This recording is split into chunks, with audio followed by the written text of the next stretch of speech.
आज केजरीवाल जी हाथ मिला लें बीजेपी से, सारे केस खत्म हो जाएंगे। उससे क्या होता है? चंदा तो सबको दिया उसने, सबसे लेते हैं। जब ये बॉन्ड नहीं थे तब चंदा नहीं लेते थे, तब सारा 2 नंबर में आता था, तब क्या होता था?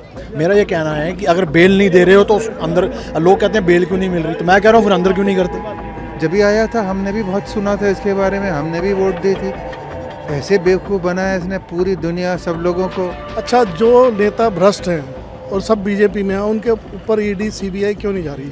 जब 30 जून का मतलब है देश के अंदर चुनाव खत्म हो जाएगा और सरकार अपने मन चाहे मन से जो चाहे वो करे।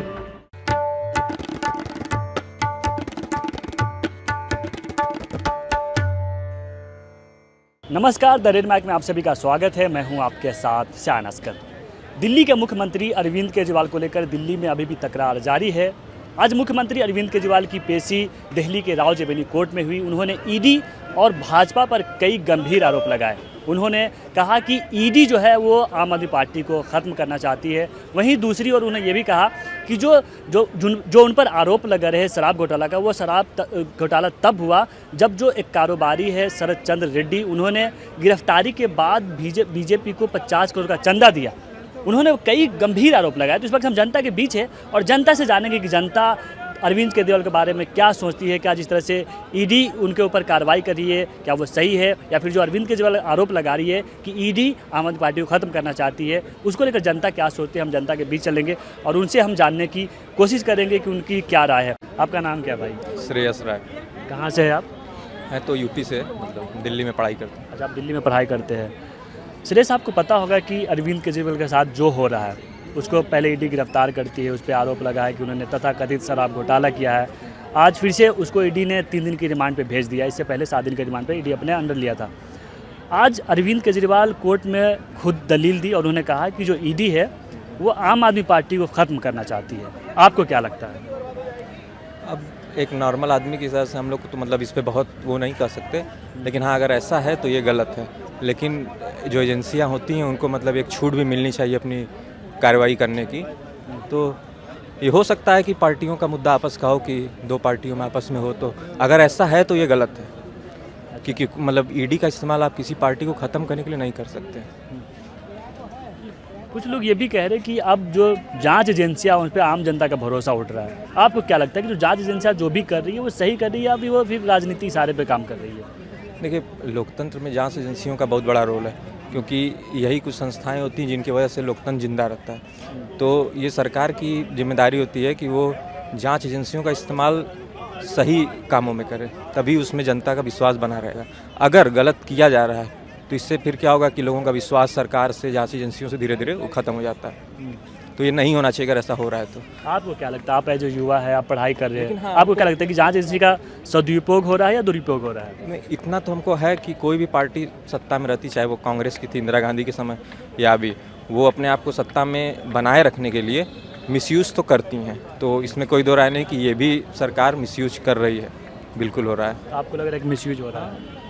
अपने को मजबूत करने के लिए, क्योंकि कोई भी सत्ता खोना नहीं चाहता, तो उसको अपने को मजबूत करने के लिए वो लोग ऐसा कदम उठाते हैं। और वो ऐसा नहीं कि सिर्फ आज की सरकार करी है, पहले की सरकारें भी करती आई हैं। श्रेयस, आपसे आखिरी सवाल। इतिहास में पहली बार ऐसा हुआ है कि कोई मुख्यमंत्री जेल गए हैं और वो कह रहे कि हम जेल से ही सरकार चलाएंगे। आपको क्या लगता है कि जेल से सरकार चलानी चाहिए या उन्हें इस्तीफा दे देना चाहिए? जैसे एज ए स्टूडेंट हम लोग इतना वो पता है कि कॉन्स्टिट्यूशन में कहीं इस चीज़ का प्रॉपर ये बताया ही नहीं गया है कि कोई मुख्यमंत्री अगर जेल में है तो सरकार चला सकता है कि नहीं चला। तो इस पर संवैधानिक रूप से कोई इसका वो नहीं है। ये कोर्ट में अगर मैटर जाता है तो वो डिसाइड कर सकते हैं। तो लेकिन अगर ऐसा है तो, क्योंकि मुख्यमंत्री एक सरकार चलाना कोई छोटी काम नहीं है, तो अगर वो जेल में है तो उनको इस्तीफा बिल्कुल दे देना चाहिए। अगर मान लीजिए फिर वो कोर्ट से बरी होकर आ जाते हैं तो फिर से शपथ लेने के, झारखंड के मुख्यमंत्री ने छोड़ दी कुर्सी, उन्होंने दूसरे को मुख्यमंत्री बना दिया। तो जेल से चलाना तो संभव नहीं है, क्योंकि फिर ये दिल्ली की जनता के साथ नाइंसाफ़ी हो जाएगी कि अगर आप जेल में बैठ के सरकार चलाएं तो। मैं आपसे ये जानना चाह रहा हूँ कि आज केजरीवाल ने कोर्ट में ये कहा है कि ईडी आम आदमी पार्टी को ख़त्म करना चाहती है। आपको क्या लगता है कि उन्होंने जो आरोप लगाया ईडी पे सही लगाया है, या फिर क्या लगता है आपको? भाई वो खुद ही अपनी पार्टी को ख़त्म करने पे लगा हुआ है। अब वो खुद ही अपने पार्टी को ख़त्म करने पे लगा है। कैसे? जो आज तक के उसके कर्म है, सिवाय झूठ के, हर चीज़ में 180 डिग्री टर्न उसकी हो रही है।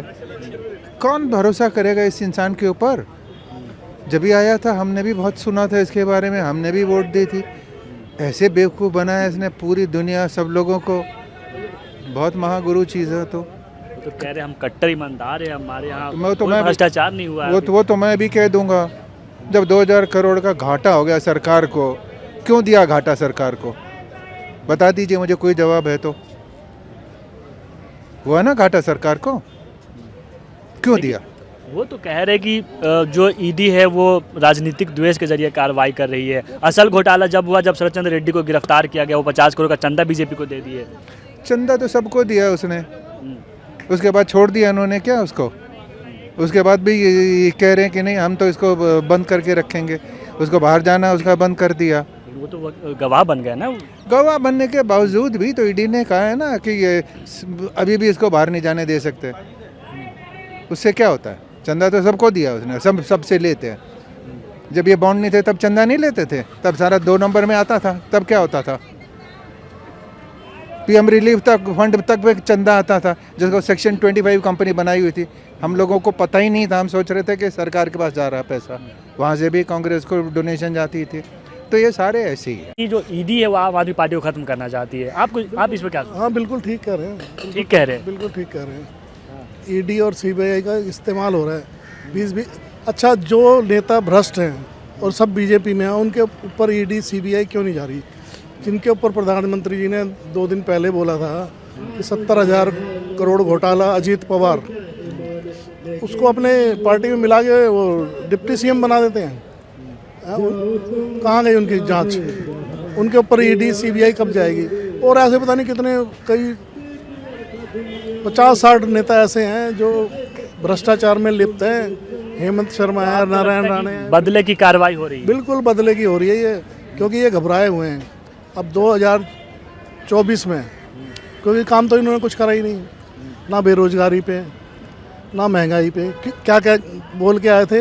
अच्छे दिन क्या होते हैं? ये जुमला था या गारंटी थी? चलिए ठीक है, और भी लोगों से जानेंगे कि सर आप किस तरह से देखते हैं, जिस तरह से आज अरविंद केजरीवाल ने बड़ा आरोप लगाया कोर्ट में। उन्होंने कहा कि घोटाला तो पहले हुआ था जब शरद चंद्र रेड्डी की गिरफ्तारी हुई, उसके बाद उन्होंने इलेक्टोरल बॉन्ड के जरिए बीजेपी को 50 करोड़ का चंदा दिया। उन्होंने दूसरा आरोप ये भी लगाया कि जो ईडी है वो आम आदमी पार्टी को ही खत्म करना चाहती है। आपको क्या लगता है? नहीं, ऐसी बात नहीं है कि ईडी आम आदमी पार्टी को ख़त्म करना चाहती है। ईडी जो है ऑपोजिशन को ख़त्म करना चाहती है, चाहे कांग्रेस हो, चाहे बीजेपी हो, या कोई भी हो। जो भी बीजेपी में चले जाएगा वो धुल जाएगा। आज केजरीवाल जी हाथ मिला लें बीजेपी से, सारे केस ख़त्म हो जाएंगे। ये तो लोगों को बेवकूफ़ बना रखा हुआ है, और मेरे को भी जिम्मेदारी से कहना ही पड़ता है कि लोग भी बेवकूफ़ हैं जो आवाज़ नहीं उठाते हैं। मोदी जी तो कह रहे हैं कि जो भ्रष्टाचारी है उनको छोड़ा बख्शा नहीं जाएगा, कार्रवाई होगी जो भी भ्रष्टाचार किया है। मैं अगर भ्रष्टाचार या मैं कुछ चोरी करता हूँ, कौन डिसाइड करेगा उस बात? कोर्ट ना।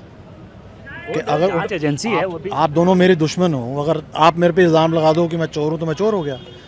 कोर्ट ने, अगर 2 साल से आपने अभी तक ट्रायल शुरू नहीं कराई, उसकी पहली ट्रायल में अपना पहली पेशी में बाहर है बेल, अगर हिम्मत है तो कराओ ट्रायल शुरू। पीएमएलए कांग्रेस ने बनाई थी ये, और ये 50 करोड़ से ऊपर की देखने के लिए ये बनाई गई थी। और ये बेसिकली मनी लॉन्ड्रिंग है, जो दिल्ली से इंडिया से बाहर पेमेंट जाती थी, ये बाहर से अंदर आती थी, और नारकोटिक्स को दबाने के लिए ये पीएमएलए बना था। आपने इसको 2-2 अपने हिसाब से कानून को उसमें संशोधन करके उसको उसमें 1-2 करोड़, 30,000 करोड़ का, 10,000 क्या कहते थे शराब घोटाले का, 30,000 करोड़ संबित पात्रा जी, 30,000 करोड़ का, 20,000 करोड़ का, 10,000, 5,000, अब किस पे आ गए? 2 करोड़ रुपये।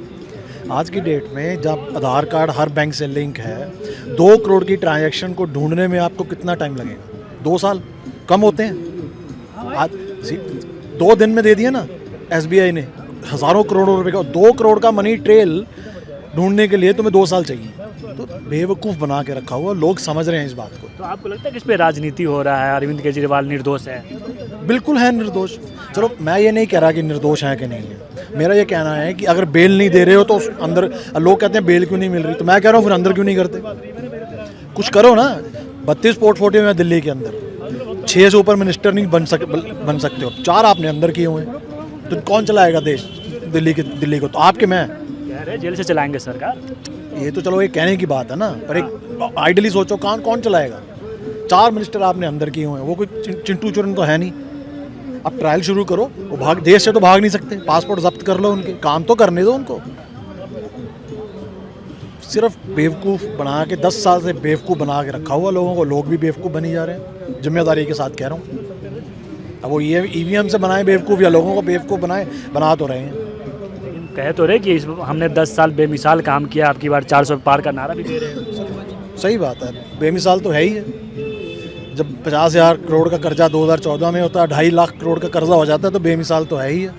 डॉलर 60 रुपये 64 रुपये से 80 रुपये हो जाता है, तो बेमिसाल तो है ही है, काम तो बेमिसाल ही है। और ये जो 400 पार है वो सही कह रहे हैं, वो कह रहे हैं मैं इस बार इलेक्शन जीत के आटा भी 400 पार, पेट्रोल भी 400 पार और हर चीज़ 400 पार। वो सही कह रहे हैं 400 पार, 400 पार नहीं, वो 600 भी हो सकती हैं सीटें, क्योंकि 200-250 खुद जीत जाएंगे, 200-250 EVM 300-400 EVM जिता देगी, तो 600 पार भी हो सकता है, तो कोई बड़ी बात नहीं है। मेरा सवाल सर ये है कि आज अरविंद केजरीवाल की पेशी हुई राजबनी कोर्ट में। केजरीवाल ने 2 बड़े गंभीर आरोप लगाए। पहला आरोप कि उन्होंने कहा कि जो ED है आम आदमी पार्टी को ख़त्म करना चाहती है। दूसरा उन्होंने ये कहा कि जो सबसे बड़ा घोटाला तब हुआ जब ED ने शरद चंद्र रेड्डी को गिरफ्तार किया और उन्हें BJP को 50 करोड़ का चंदा दिया। आपको क्या लगता है कि जो जिस तरह से ED आरोप लगा रही है वो सही है, जो अरविंद केजरीवाल कह रहे हैं वो सही है? जो इलेक्टोरल बॉन्ड निकल के सामने आया है सुप्रीम कोर्ट के कहने के बाद, सरकार तो चाहती थी इसके ऊपर पर्दा डाल दिया जाए, और सरकार ने चुनाव के बाद का वक्त मांगा SBI ने, और SBI के ऊपर पूरी तरह सरकार का हाथ था। उसने कहा 30 जून के बाद हम डेटा देंगे।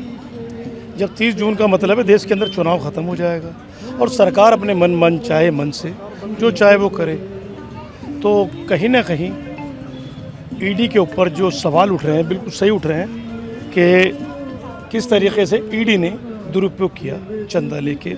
जब 21 तारीख को शाम तक 6 बजे की डेडलाइन थी इलेक्शन कमीशन के लिए कि आप जो इलेक्टोरल बॉन्ड पे चंदा है उसको सार्वजनिक कीजिए, 6 बजे उधर इलेक्शन कमीशन डाउनलोड कर रहा था और 6 बजे ही ED अरविंद केजरीवाल के घर के लिए निकल जाती है।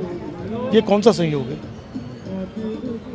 कह रहे कि 9 समन भेजे गए अरविंद केजरीवाल को, जवाब नहीं। मैं कौन सा मना कर रहा हूँ नहीं भेजे थे, मैं तो उसको मना ही नहीं कर रहा।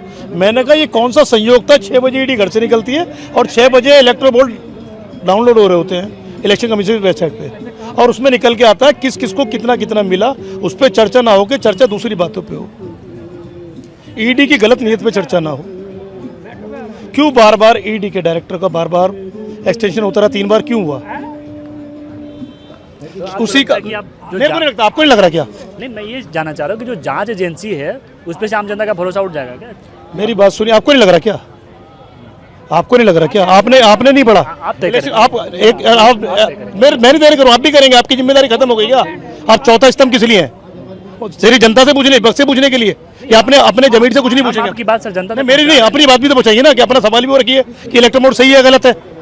या जिस तरीके से जिन कंपनियों ने चंदा दिया भारतीय जनता पार्टी को और कमर का दर्द बजा के जमानत दे दी गई इसी मुकदमे में, ये सही है? इसमें तो सवाल खड़े हो रहे हैं। कहाँ हो रहे हैं? 21 तारीख के बताइए ना कौन से चैनल ने सवाल उठाया?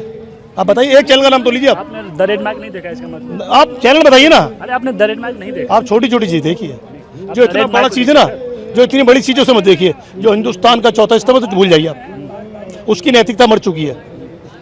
ये कहना चाह रहे हैं आप सवाल खड़े कर रहे हैं, जो आप पूछ रहे हैं ना, द रेड मार्क ने शुरू से उठाया सर वो सवाल। हम जनता की बात हमेशा उठा। नहीं, मैं आपसे, बाकी चैनल बेकार है, जनता की बात नहीं उठाओ, सरकार की बात उठाते हैं। ये कहना चाह रहे हैं? नहीं, आपने ये कहा कि जो सवाल आप पूछ रहे हैं कि किसने उठाया, तो आप द रेड मार्क को देखिए। हमने जो सवाल, मैं आपसे सवाल कहता रहा हूँ ना, ये आपका है, मैं आपकी बात नहीं कर रहा। जो मेन मीडिया है उसकी नैतिकता मर चुकी है, मुझे तो ऐसा लग रहा है। जनता तय कर। नहीं, जनता तय तो, जनता क्या तय करेगी? जनता को जो परोसा जाएगा वो तय करेगी ना। जनता तो परोसा क्या जा रहा है 21 तारीख से? ये परोसा जा रहा है ना।